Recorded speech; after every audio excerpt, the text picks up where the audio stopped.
ओम जयंती मंगला काली भद्रकाली कपालिनी दुर्गा क्षमा शिवा धात्री स्वाहा सुधा नमस्तुते। जय माता दी। दोस्तों, आप सभी का YouTube चैनल वृंदा घर आंगन में हार्दिक स्वागत है। आज नवरात्रि का 5वां दिन है। आज के दिन माँ दुर्गा के 5वें स्वरूप स्कंद माता की पूजा अर्चना की जाती है। माँ स्कंद माता हम सभी के कष्टों को दूर करें और सभी के मनोवांछित मनोकामनाएं पूर्ण करें। इसी शुभकामना के साथ आज हम लोग श्रवण करेंगे श्री दुर्गा सप्तशती का 5वां अध्याय। जो अपने कर कमलों में घंटा, शूल, हल, शंख, मूसल, चक्र, धनुष और बाण धारण करती हैं, शरद ऋतु के शोभा संपन्न चंद्रमा के समान जिनकी मनोहर कांति है, जो तीनों लोक की आधारभूता और शुंभ आदि दैत्यों का नाश करने वाली हैं, तथा गौरी के शरीर से जिनका प्रकटय हुआ है, उन महासरस्वती देवी का मैं निरंतर भजन करता हूँ।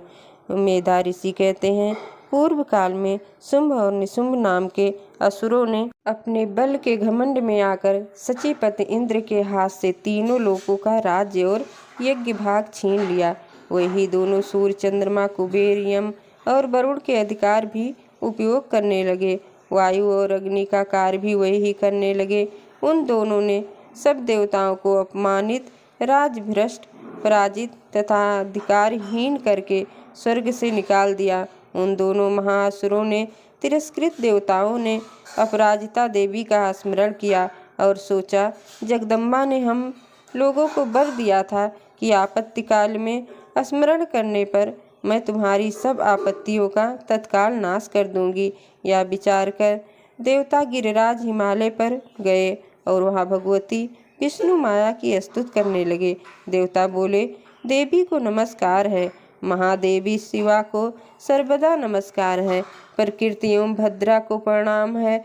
हम लोग नियम पूर्वक जगदम्बा को नमस्कार करते हैं, रौद्रा को नमस्कार है, नित्या गौरी धात्री को बारंबार नमस्कार है, ज्योत्सनामयी चंद्र रूपणी एवं सुख स्वरूपा देवी को सतत प्रणाम है, शरणागतों का कल्याण करने वाली वृद्धि एवं सिद्धि रूपा देवी को हम बारंबार नमस्कार करते हैं, नैसृति राजाओं की लक्ष्मी तथा सर्वाणी स्वरूपा अन्य आप जगदम्बा को बार बार नमस्कार है, दुर्ग पार उतारने वाली सारा सबकी सारभूता सर्व कारणी ख्याति कृष्णा और धुम्रा देवी को सर्वदा नमस्कार है, अत्यंत सौम्य तथा अत्यंत रौद्र रूपा देवी को हम बार नमस्कार करते हैं, उन्हें हमारा बारंबार प्रणाम है, जगत की आधारभूता कीर्ति देवी को बारंबार नमस्कार है, जो देवी सब प्राणियों में विष्णु माया के नाम से कही जाती हैं, उनको नमस्कार है, उनको नमस्कार है, उनको बारंबार नमस्कार है। जो देवी सब प्राणियों में चेतना कहलाती हैं, उनको नमस्कार है, उनको नमस्कार है, उनको बारंबार नमस्कार है। जो देवी सभी प्राणियों में बुद्धि रूप से स्थित है, उनको नमस्कार है, उनको नमस्कार है, उनको बारंबार नमस्कार है। जो देवी सभी प्राणियों में निद्रा रूप से स्थित है, उनको नमस्कार है, उनको नमस्कार है, उनको बारंबार नमस्कार है। जो देवी सब प्राणियों में क्षुधा रूप से स्थित है, उन्हें नमस्कार है, उनको नमस्कार है, उन्हें बार बार नमस्कार है। जो देवी सभी प्राणियों में छाया रूप से स्थित है, उनको नमस्कार है, उनको नमस्कार है, उनको बारंबार नमस्कार है। जो देवी सभी प्राणियों में शक्ति रूप से स्थित है, उन्हें नमस्कार है, उन्हें नमस्कार है, उन्हें बारंबार नमस्कार है। जो देवी सभी प्राणियों में तृष्णा रूप से स्थित हैं, उन्हें नमस्कार है, उन्हें नमस्कार है, उनको बारंबार नमस्कार है।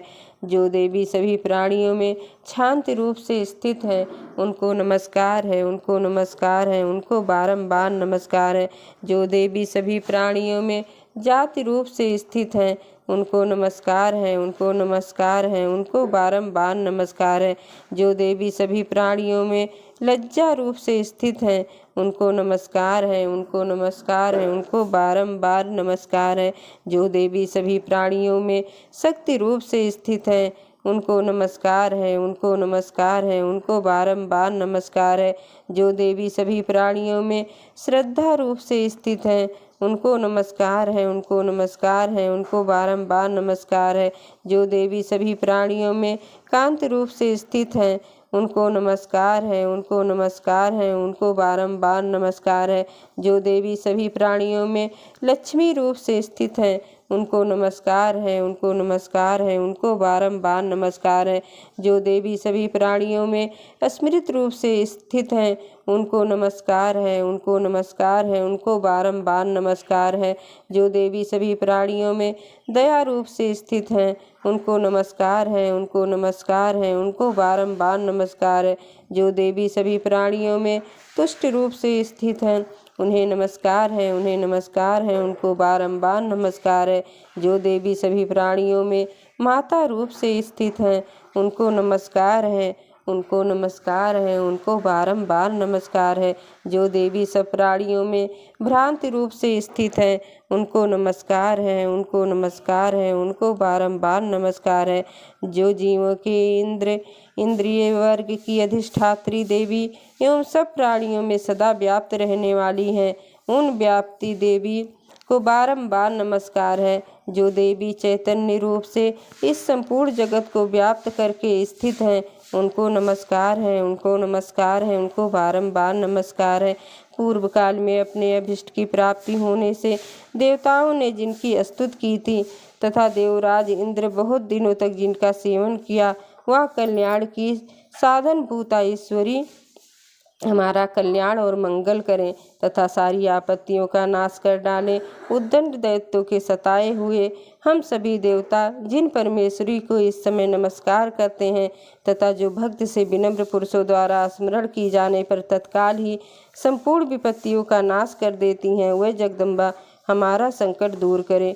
ऋषि कहते हैं, राजन, इस प्रकार जब देवता स्तुत कर रहे थे तो उस समय पार्वती देवी गंगा जी के जल में स्नान करने के लिए वहां आईं।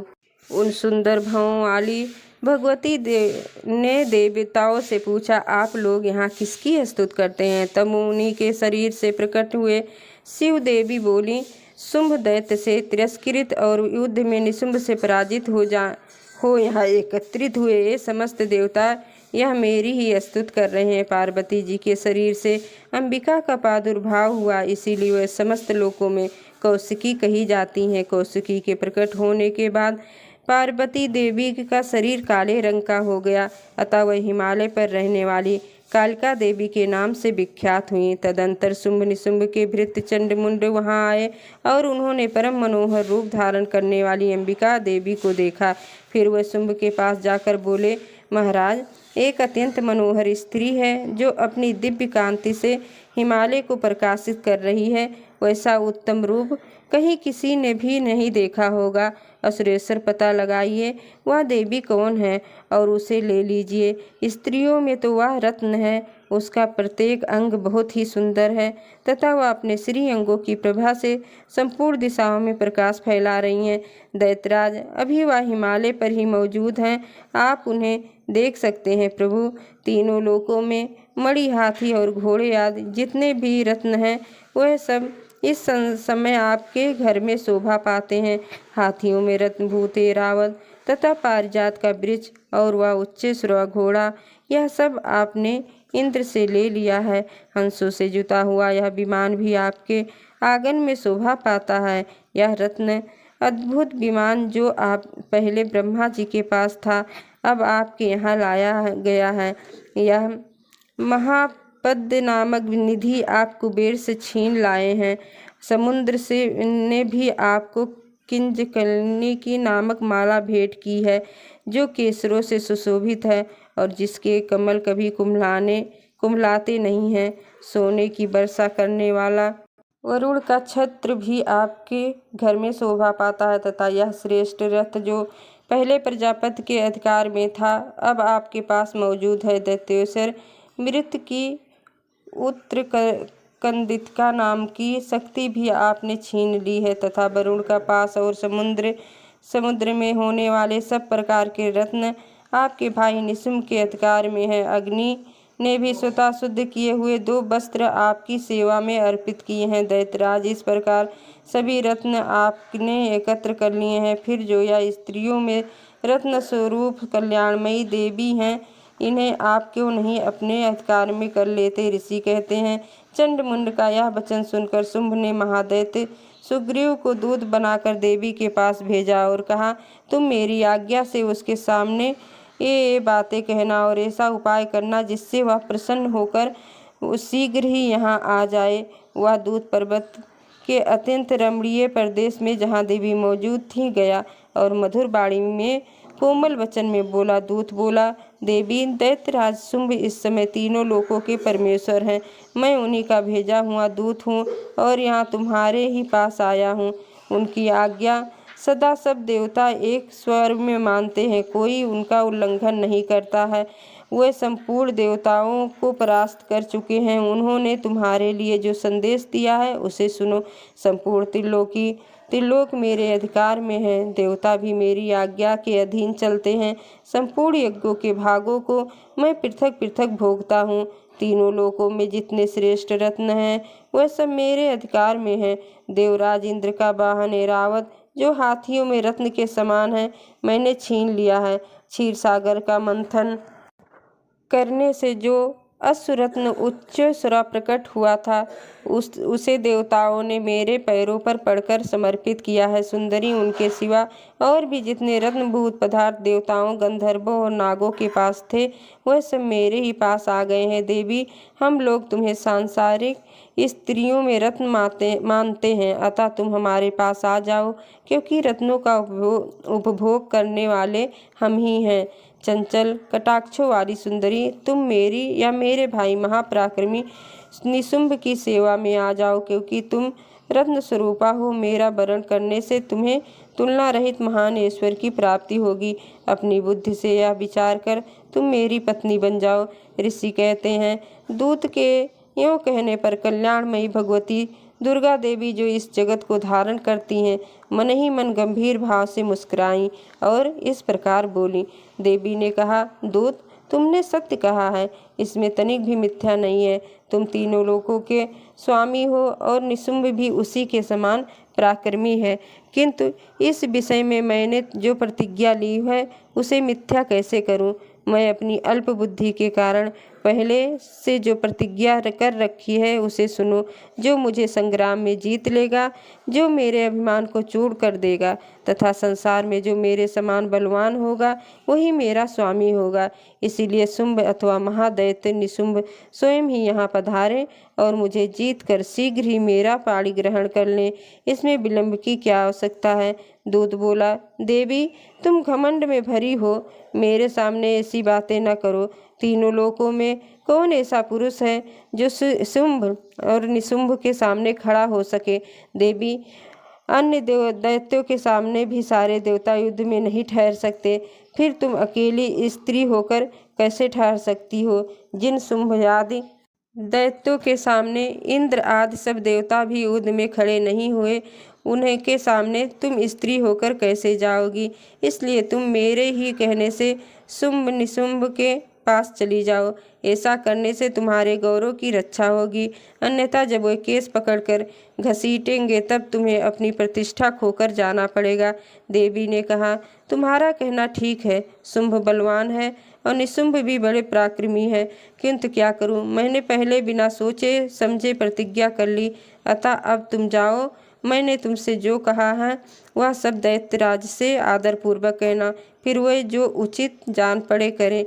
इस प्रकार श्री मार्कंडेय पुराण में सर्वाणिक मनवंतर की कथा के अंतर्गत देवी महात्म्य देवी दूत संवाद नामक 5वां अध्याय पूरा हुआ। एक बार प्रेम से बोलिए माँ दुर्गे की जय, माँ भगवती की जय, माँ पार्वती की जय।